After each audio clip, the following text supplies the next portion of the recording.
देखिए, बहुत कम लोग इस बारे में बात करते हैं कि फाइनेंशियल अबंडेंस कॉर्पोरेट्स के लिए, स्टार्टअप्स के लिए कैसे जनरेट कर सकते हैं।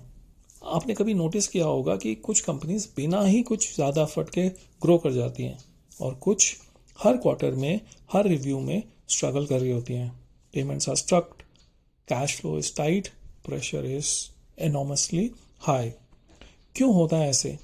बिकॉज फाइनेंशियल अबंडेंस सिर्फ बैलेंस शीट का नंबर नहीं होता, ये एक एनर्जी होती है। जहाँ इंटेंशन क्लियर होती है वहाँ पैसा खुद फ्लो करता है। अगर कंपनी का पर्पस सिर्फ प्रॉफिट बनाना है तो वो एनर्जी शॉर्ट टर्म है, लेकिन अगर पर्पस है वैल्यू क्रिएट करना, कस्टमर्स की लाइफ बेटर करना, कुछ इम्पैक्ट क्रिएट करना, तो यूनिवर्स आपका पूरा पूरा साथ देता है। एप्पल ने कभी मार्केट शेयर चेज नहीं किया, उन्होंने डिज़ाइन, सिंप्लिसिटी और यूज़र एक्सपीरियंस चेज किया। रिजल्ट क्या था? मार्केट शेयर खुद चल के उनके पास आ गया। अबंडेंस का सीड एक ही है, वैल्यू क्रिएशन। आप जितना दूसरों का वैल्यू बढ़ाने में मदद करते हो उतना ही आपका वैल्यू यूनिवर्स बढ़ाता है। आस्क योरसेल्फ, क्या हम अपने कस्टमर्स की लाइफ इजी बना रहे हैं? क्या हम एम्प्लॉयज़ को ग्रो होने का एक सही मौका दे रहे हैं? क्या हम पार्टनर्स के साथ फेयर हैं?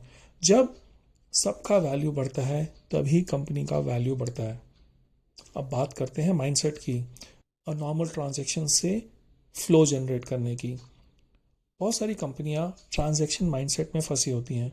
इनपुट क्या है, आउटपुट क्या है, मेरी कॉस्ट कितनी है, रेवेन्यू कितना आ रहा है, क्या डेबिट हो रहा है और क्या क्रेडिट हो रहा है। लेकिन जो ट्रूली अबंडेंट कंपनी होती हैं वो फ्लो माइंडसेट में रहती हैं। वो एनर्जी को सर्कुलेट करती हैं, नॉलेज शेयर करती हैं। अगर कंपिटिटर्स भी हैं तो उनके साथ भी कोलैबोरेट करने से डरती नहीं है। और सबसे इम्पॉर्टेंट, ट्रस्ट बिल्ड करती हैं।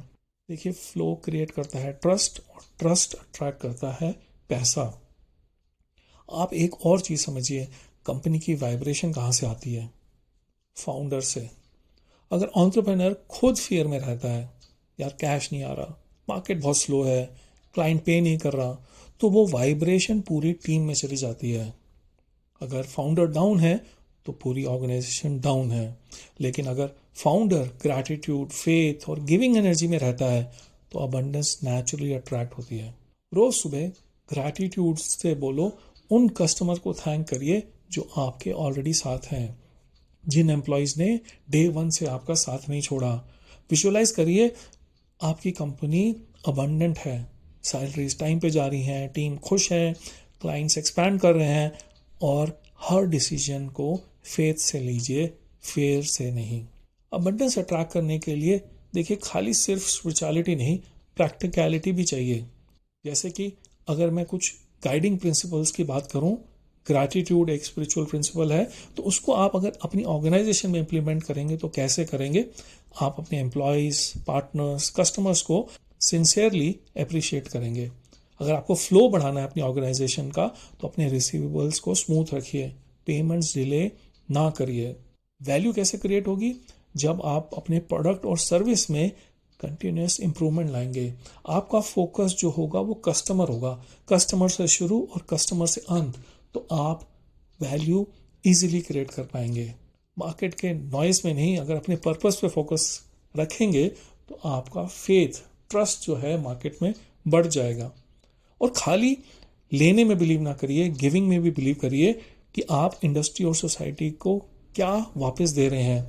अगर आप गुडविल देंगे तो वो गुडविल डबल रिटर्न होकर आपके पास आएगी। और हाँ, अबंडेंस वहाँ ही रुकी रहती है जहाँ एनर्जी ब्लॉक होती है। ब्लेम गेम, अनफेयर प्रैक्टिसेस या डिलेड पेमेंट्स, ये सब एनर्जी ब्लॉक्स हैं। Clean energy means smooth money flow. And में सिर्फ एक थॉट शेयर करना चाहूँगा। पैसा देखिए कोई गोल नहीं है, पैसा एक खाली सिग्नल है। Signal that you have done something meaningful, signal that universe is clapping for your contribution. तो दोस्तों, पैसा चेज मत करो, वैल्यू बनाओ, पर्पस रखो, ग्रैटिट्यूड को फील करो और देखो फाइनेंशियल अबंडेंस अपने आप अट्रैक्ट होकर आपके पास चल के आ जाएगी।